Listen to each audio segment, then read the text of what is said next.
Shri A റഹീം എനിക്കറിയാമെന്നുള്ള ആളാണ്. അദ്ദേഹത്തിന് വ്യക്തിപരമായി എന്നെ അറിയാം.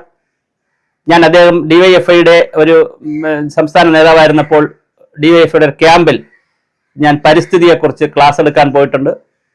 തണ്ണീർത്തടത്തെക്കുറിച്ച് ഒരുപാട് സ്ഥലങ്ങളിൽ ഞാൻ ഇതുപോലെ എല്ലാ പാർട്ടികളും വിളിക്കുമ്പോൾ ആ കാലഘട്ടത്തിൽ ഏത് പാർട്ടി വിളിച്ചാലും ഞാൻ പോകുമായിരുന്നു.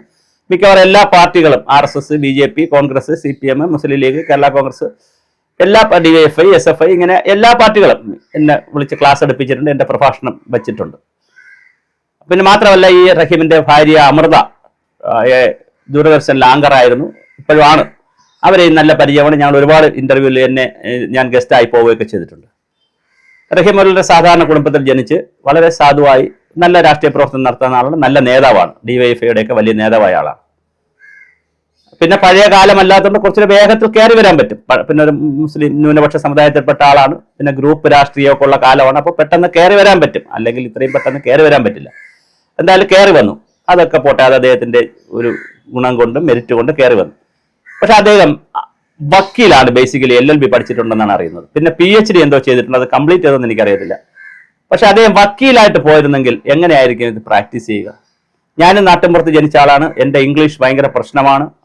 ഇപ്പൊ കുറെ ഞാൻ നല്ല മെച്ചപ്പെട്ടെങ്കിലും പണ്ടൊക്കെ ഞാനും ഈ എൻ്റെ ജോലിയെ കിട്ടിയ ആദ്യത്തെ ദിവസത്തെ ഒരു ഒരു ഡിസ്കഷനിലൊക്കെ ഞാൻ പറഞ്ഞത് പൊട്ടത്തെറ്റാണ്. ഒരു വലിയ കമ്മ്യൂണിറ്റി, സയന്റിഫിക് കമ്മ്യൂണിറ്റിയിലാണ്. അങ്ങനെ തെറ്റുകൾ പറ്റാറുണ്ട്. മനുഷ്യന് തെറ്റ് പറ്റും. ഇംഗ്ലീഷ്കാരൻ നാടൻ സ്കൂളിലൊക്കെ പഠിക്കുമ്പോൾ അതിൻ്റെതായ പ്രശ്നങ്ങളുണ്ട്. ഇംഗ്ലീഷൊക്കെ പഠിപ്പിക്കുന്നത് പലപ്പോഴും മലയാള അധ്യാപകരോ മറ്റധ്യാപകരോ ഒക്കെയാണ്. പക്ഷേ MP ഇദ്ദേഹത്തിന്റെ ഉള്ള എൻ്റെ പരാതി, ശ്രീ A റഹീം, താങ്കൾ DYFIയുടെ അഖിലേന്ത്യാ നേതാവായി. അപ്പോൾ നിങ്ങൾ കുറച്ച് ഇംഗ്ലീഷ് പഠിക്കണ്ടേ? അത് കഴിഞ്ഞ് താങ്കൾ MP ആയി, കുറച്ച് ഇംഗ്ലീഷ് പഠിക്കണ്ടേ? വീട്ടിൽ തന്നെ അമൃത ഉണ്ടല്ലോ, താങ്കൾക്ക് അവരുടെ സഹായം കൂടെ എടുത്ത് കുറച്ച് ഇംഗ്ലീഷ് പഠിക്കണ്ടേ? താങ്കൾ കോടതിയിൽ പോയാൽ എന്ത് വാദിക്കും? ഈ ഇംഗ്ലീഷ് വെച്ചുകൊണ്ട് വാദിച്ചാൽ വക്കീൽ ജഡ്ജി അപ്പോഴേ ഇറങ്ങി ഓടൂലേ? കോടതി അടച്ചിട്ട്. താങ്കൾ പാർലമെന്റിൽ ചെയ്യുന്ന പ്രസംഗത്തിനും ഇതേ പ്രശ്നമുണ്ട്. ഒരു കാര്യം റഹീം മനസ്സിലാക്കുക, സ്പോക്കൺ ഇംഗ്ലീഷ് പഠിക്കാൻ വലിയ സാധ്യതയുണ്ട്. ഇപ്പോൾ AI നമുക്ക് എല്ലാം ചെയ്യും. ChatGPT വഴി എല്ലാ കാര്യങ്ങളും കിട്ടും. അതിനകത്തേക്ക് വോയിസ് ആയിട്ടും അല്ലെങ്കിൽ ടൈപ്പ് ചെയ്തൊക്കെ അയച്ചു കഴിഞ്ഞാൽ കൃത്യമായിട്ട് അതിൽ നിന്ന് ഗ്രാമറും ഒക്കെ വരത്തില്ലേ? 2 പ്രശ്നങ്ങളുണ്ട്. ഒന്ന്, താങ്കൾക്കൊരു ഫ്ലുവൻസിയുടെ പ്രശ്നമുണ്ട്, വൊക്കാബുലറി കുറവുണ്ട്. 3 പ്രശ്നമുണ്ട്. വൊക്കാബുലറി ഇല്ല, പിന്നെ ഫ്ലുവൻസിയുടെ കുറവുണ്ട്, ഗ്രാമറും തെറ്റാണ്.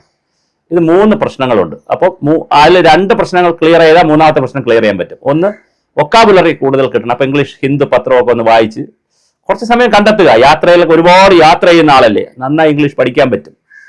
യാത്ര ചെയ്യുന്ന ആളിന് ഒരുപാട് വായിക്കാൻ പറ്റും. അപ്പോൾ അതുകൊണ്ട് അങ്ങനെ വായിച്ച് നന്നായി നിങ്ങൾ ഇംഗ്ലീഷ് പഠിക്കണം. ഇത് take it as A challenge.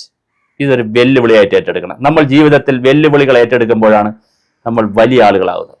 ഈ സ്നേഹത്തിന് ഭാഷയില്ല, കരച്ചിലിന് ഭാഷയില്ല, ബുൾഡോസർ രാജിന് ഭാഷയില്ല, സങ്കടത്തിന് ഭാഷയില്ല. ശരിയാണ്, കാര്യം പറഞ്ഞാൽ പോരെ. പക്ഷേ താങ്കളെ പോലുള്ള ഒരാൾ, താങ്കൾ നാളെ മന്ത്രിയാകേണ്ട ആളാണ്, താങ്കൾ നാളെ ഫയലുകൾ നോക്കേണ്ട ആളാണ്, താങ്കൾ നാളെ വലിയ സ്ഥലങ്ങളിലേക്ക് പോകേണ്ട ആളാണ്. അപ്പം അതുകൊണ്ട് ഒരു സ്നേഹബുദ്ധിയായുള്ള, എനിക്ക് പരിചയമുള്ള ആളായതുകൊണ്ടുള്ള റിക്വസ്റ്റ്, നിങ്ങൾ ഇനിയും എയറിൽ കയറി നിൽക്കരുത്. രണ്ടാമത്, താങ്കൾ ഇതിനെ ന്യായീകരിക്കുകയും ചെയ്യരുത്. അത് CPMൽ നിൽക്കുന്നതുകൊണ്ടാണ് ഞാൻ പറഞ്ഞത്, എല്ലാ കാര്യത്തിനെയും ന്യായീകരിച്ച് മെഴുകി നാശക്കോട്ടയാക്കും. അങ്ങനെ ന്യായീകരിക്കരുത്. താങ്കൾക്ക് ഭാഷാപര പരിമിതി ഉണ്ടെന്ന് താങ്കൾ പറഞ്ഞു, ഞാനത് മെച്ചപ്പെടുത്താൻ ശ്രമിക്കും എന്ന് പറഞ്ഞു നിർത്തിയാൽ ഓക്കെ. പിന്നെ എന്തിന് ഭാഷ എന്നൊക്കെ ചോദിച്ചു കഴിഞ്ഞാൽ പിന്നെ ഭാഷ അവമാനിക്കലാവും. അത് വേണ്ട, അത് ശരിയായ ഒരു പരിപാടിയല്ല.